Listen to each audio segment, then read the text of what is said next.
من أجمل القصائد في حب مصر، نظم الشاعر اللبناني خليل مطران قصيدة قال فيها: يا مصر، يا مصر أنت الأهل والسكن، وحما على الأرواح مؤتمن.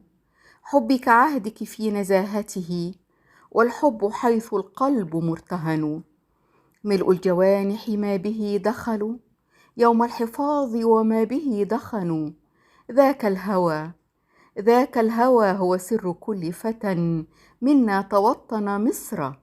والعلن هو شكر ما منحت وما منعت، من أن تنغص فضلها المنن.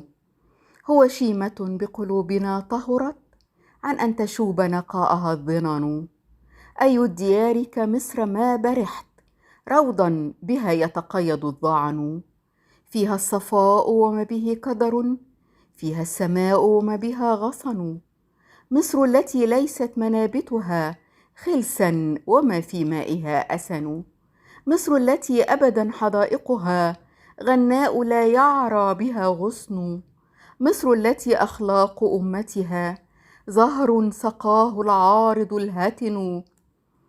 فهي التي عرفت مروءتها ويعرف مجدها الزمن. وهي التي أبناؤها شهب عن حق مصر ما بها وسن. يذكو هواها في جوانحهم كالجمر مجبوبا وإن رسنوا. هم وارثو آلامها وبهم سترد عن أكنافها المحن.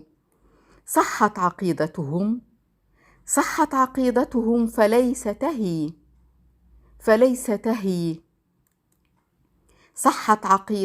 فليس تهي في حادث جلل ولا تهنوا. من أجمل القصائد في حب مصر، نظم الشاعر اللبناني خليل مطران. أمينة حاتم.